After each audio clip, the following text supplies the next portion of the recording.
Estamos en medio de una circunstancia que podemos catalogar de histórica. Colombia ha vivido el más largo conflicto armado contemporáneo en el hemisferio occidental, un conflicto que tiene unas muy profundas raíces de carácter socioeconómico, político, y que ha dejado una estela de muerte y de destrucción, de pobreza. La guerra en Colombia ha sido un mecanismo de acumulación de capital, de riqueza, de poder político. Y dar ese paso, llegar a un acuerdo de paz, comenzar a aplicarlo, acabar con el conflicto en su expresión militar, provocar las transformaciones de reforma rural, de reforma política, que requiere ese proceso, pues por supuesto es una coyuntura de la mayor contradicción política. Hay fuerzas en la sociedad colombiana que han vivido históricamente de esa situación de violencia, que han hecho de esa forma de violencia su modus vivendi y que por lo tanto no quieren permitir que avance este proceso, más allá de una simple cesación de hostilidades militares, es la de un cambio político y social. Bueno, yo diría que hay un sector de esa clase dirigente que ha dado muestras a través de hechos de que sí quiere un fin del conflicto armado. Otra cosa es a qué precio. Hay sectores de la dirigencia de este país que conciben el final de la guerra como un simple silenciamiento de los fusiles de la insurgencia. Bueno, en eso hemos tenido debates, aquí se requieren cambios. La guerra en Colombia no ha sido un hecho caprichoso, no obedece a una simple, decisión arbitraria de ciertos sectores, sino que tiene, repito, como lo he dicho antes, un sustento que es social y económico. Y hay otros sectores de esa clase dirigente que definitivamente no quieren que haya paz.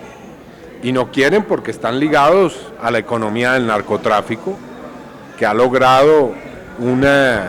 terreno propicio en el conflicto armado para desarrollarse. Están ligados a la expropiación, a la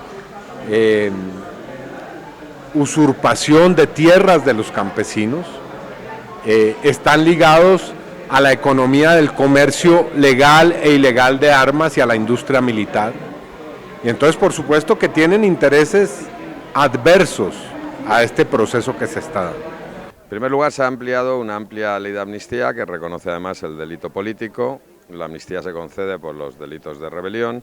todos los delitos conexos para el ejercicio de la rebelión, incluso delitos de configuración en el Código Penal colombiano como delitos comunes, pero que han sido realizados para apoyar, financiar, organizar o ocultar la rebelión.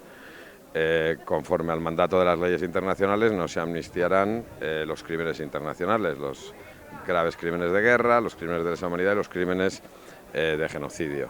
En el momento que entre en vigor la amnistía, que será simultáneamente a la entrada en vigor del acuerdo final, se aplicará y saldrán de las cárceles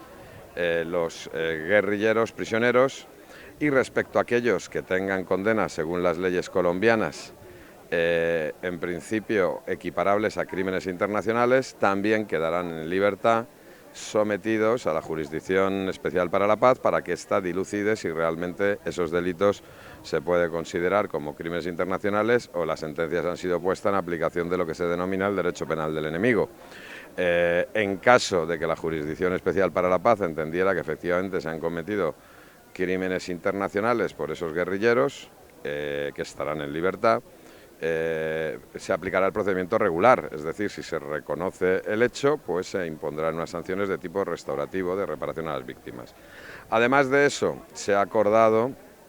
que en el momento que se inicie el proceso de dejación de armas, y esto puede ser antes de la ley de amnistía, puede ser antes incluso de la aprobación del acuerdo final, salen de las cárceles los prisioneros condenados por delitos que según la legislación actual son indultables, a los cuales se les aplicará indulto, sin menoscabo de que luego también les alcance la amnistía, y aquellos prisioneros que no se les puede aplicar indulto conforme a las leyes actuales, porque en ese momento no estaría en vigor la ley de amnistía, serían trasladados a las zonas veredales de concentración, donde estarían allí hasta que entrara en vigor la ley de amnistía. Una larga confrontación armada, en la cual hay sectores que han estado excluidos de la política, excluidos de un trato igualitario en el mundo rural, que han sido victimizados, sometidos a un régimen oprobioso. Y también pues están los insurgentes, están quienes han protestado lícitamente por las injusticias de este sistema,